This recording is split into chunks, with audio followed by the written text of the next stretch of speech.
memproduksi hama lain yang masih sehat. Tidak sampai di situ, serangga ini juga dapat membawa spora jamur pada fesesnya yang mana bisa menularkan ke serangga lain. Hal tersebut akan terjadi berulang hingga jamur ini dapat mengendalikan populasi hama penyakit. Jamur ini tidak berdampak pada manusia dan tanaman, melainkan hanya berdampak pada hama penyakit. Dalam penelitian dilaporkan ada 175 jenis serangga yang efektif terserang oleh jamur ini. Agensi hayati ini tidak meninggalkan residu yang berbahaya pada tanaman dan lingkungan dan hanya menyerang pada hama dan aman bagi manusia dan tanaman. Agensi hayati ini dapat diisolasi dari alam dan tentunya cukup efektif dalam menangani permasalahan hama penyakit. Isolasi Beauveria bassiana dapat dilakukan di tanah, yaitu salah satunya di bawah pohon pisang. Beauveria bassiana merupakan salah satu agensi hayati efektif yang menjadi solusi permasalahan hama penyakit.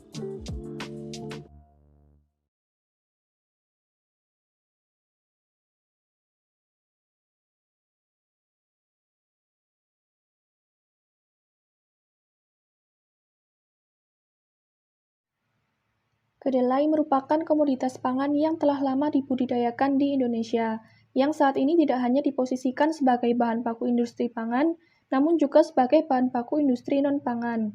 Permintaan kedelai tiap tahun terus meningkat, namun kemampuan produksi dalam negeri mengalami penurunan tiap tahunnya.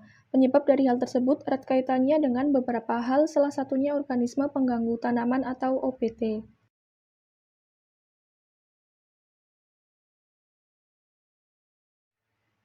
Salah satu hama penting tanaman kedelai adalah Spodoptera litura atau ulat grayat. Selama ini pengendalian hama tersebut dilakukan dengan insektisida kimia sintetik. Penggunaan insektisida sintetik yang kurang bijaksana dapat menyebabkan resistensi, resurgensi, dan musnahnya musuh alami yang bermanfaat untuk pengendalian hama di lapangan. Cendawan entomopatogen merupakan salah satu agen pengendalian hayati yang potensial untuk mengendalikan hama tanaman. Salah satu contohnya yaitu Beauveria bassiana. Cendawan ini dilaporkan sebagai agen pengendalian hayati yang sangat efektif mengendalikan sejumlah spesies serangga dari ordo Coleoptera, Lepidoptera, Hemiptera, Homoptera, Orthoptera, dan Diptera. Kemudian ada bahan dan metode. Yang pertama ada Spidoptera. Perbanyakan Spidoptera litura dilakukan dengan membuat 2 kotak plastik yang dilapisi kain kasa pada bagian tutupnya untuk sirkulasi udara.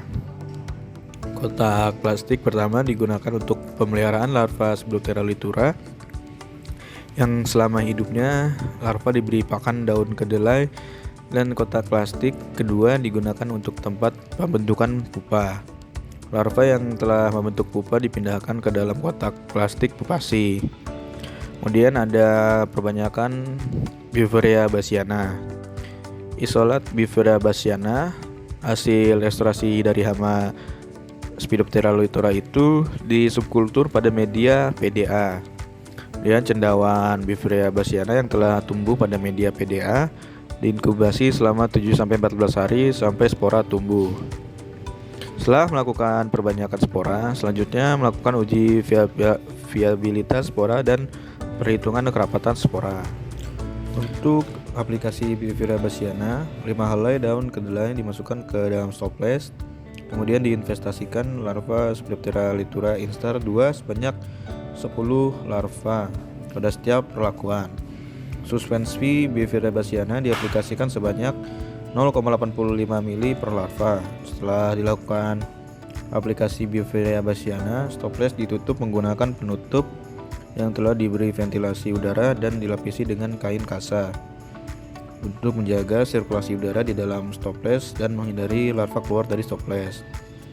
Kemudian ada rancangan respon yang menjadi parameter pengamatan dalam penelitian ini, yaitu mortalitas larva Spidoptera litura dan daya makan larva Spidoptera litura.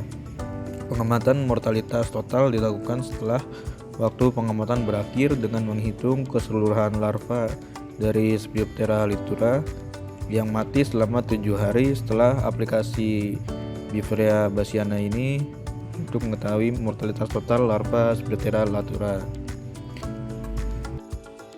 Selanjutnya yaitu hasil dan pembahasan. Di hasil dan pembahasan ini kita akan membahas 4 poin yang dibahas di penelitian ini, yaitu yang pertama adalah mortalitas total larva Spodoptera litura, yang kedua ada mekanisme penetrasi, yang ketiga terdapat pengaruh kerapatan spora, dan yang keempat terdapat bobot pakan yang dimakan larva. Yang pertama, mortalitas total larva Spodoptera litura. Berdasarkan hasil penelitian aplikasi Beauveria bassiana menyebabkan mortalitas pada larva Spodoptera litura. Larva yang mati ditunjukkan dengan tumbuhnya miselium berwarna putih di permukaan tubuh larva.